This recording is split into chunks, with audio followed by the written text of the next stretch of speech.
Thank you, Jodie. Can I have a show of hands for anyone who was at the seminar around 2 years ago? Yeah, quite a few. So Margaret Neal from Stanford University spoke at the seminar about negotiation. She said it's not about being liked, it's about being respected. She said if you want to be liked, you've got to get a dog. I laughed too, because the very next day I was off to do my volunteering inductions at the Dogs Refuge Home of WA. Every year in Australia, over 150,000 dogs are euthanized.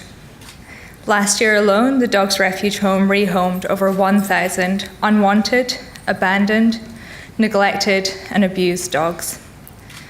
Today we want to talk to you about our experiences of volunteering and fostering while on FIFO and how you can also get involved. We also want to talk to you about how it can benefit you and your career. I'll let Nan tell you her story. Thanks. I have been a volunteer in foster care for over 6 years. In 2004, my husband and I arrived in Perth from New Zealand. We got jobs in the mining town Leinster. I hadn't got to know many people in Perth and wanted to do some volunteer work, so I phoned the Dogs Refuge. The office person firmly said, "You can't just come and walk dogs, you're going to have to fill out the paperwork and do some training." I thought, oh no, I don't want to do that, I don't want to do any training, so I didn't follow it up, I just left it. So a few months later, I still wanted to walk a dog and have some doggy love. So I went off to the refuge, filled out the paperwork, did the training, and in a couple of months I had my yellow dog walker's badge. I was very fond of a dog called Rihanna. A staff member mentioned to me that if you could take the dogs home to give them some reprieve if they were stressing in the kennels. I asked if I could take Rihanna home, not knowing how my husband would cope with this, as he'd firmly told me we wouldn't be having a dog in Perth. Luckily, one of the girls I worked with was called Rihanna, and I thought, I know what I'll do. If I ring him up and say, I'm bringing Rihanna home, he'll have no idea whether it's Rihanna or Rihanna the dog. So I got home and all was well. Rihanna was accepted and we loved her. That was how the fostering started.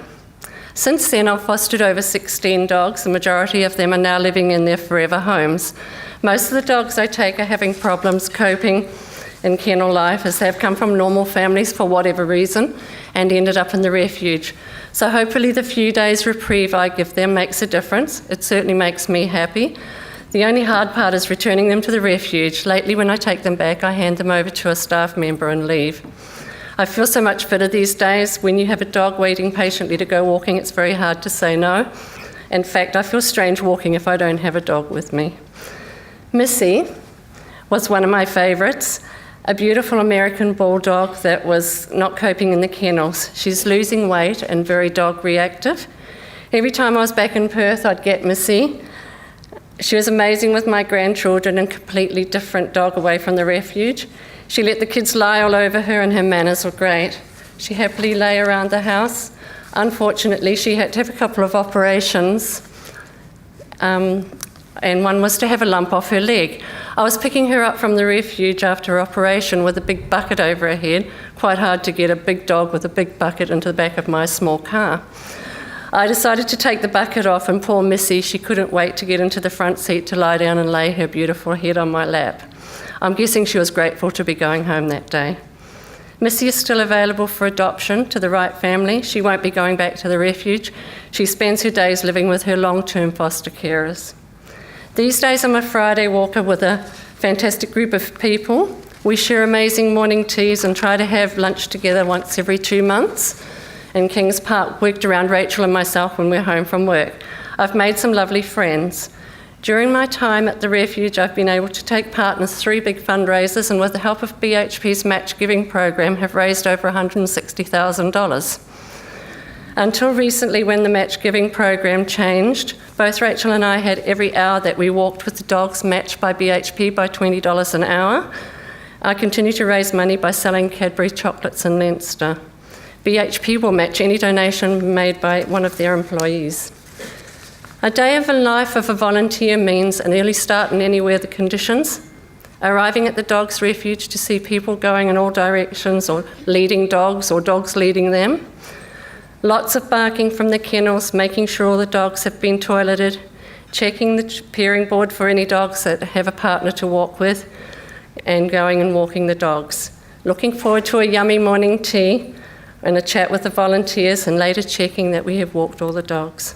Finally going home, smelling of dog with dirty paw prints and dog hair all over you, and feeling fulfilled from the small part that we play in rehoming of these beautiful animals.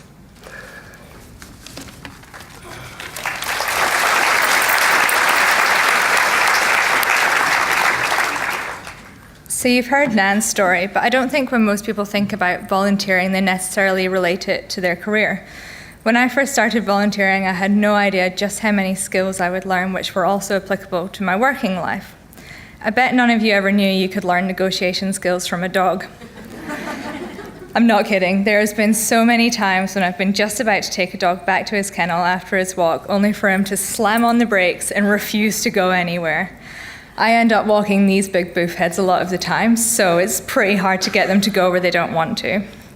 I guess it's about seeing their point of view. For me, I just get to go back and walk another dog or go home and see my own fur kid. For them, they're going back to their kennel with only a slim chance of getting out again that day. Okay, so I'm not saying you can get through all your problems in life with a cuddle and a schmacko, but by seeing the other party's opinion and needs and wants, it certainly makes things easier. It's not just negotiation either. In our walking group, we've got a dog groomer, a florist, a hairdresser, a petroleum engineer, and a gym junkie. So that can make for a pretty dysfunctional team, so it's a good lesson in working with others. In my head, I like to see that different people are better at walking different types of dogs. So imagine the gym junkie with a staffy or the hairdresser with a poodle. Like I say, I'll always end up walking the big boof heads, so take from that what you will.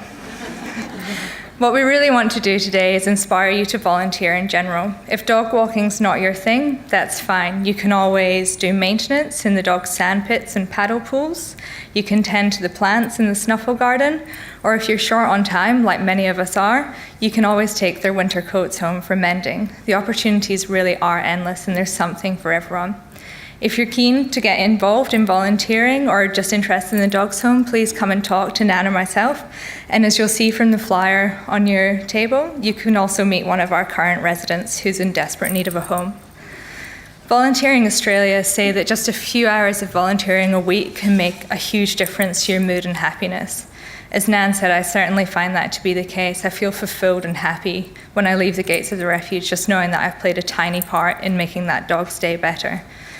So if you could enjoy yourself while helping someone, or in our case, something else out, why wouldn't you? Thank you.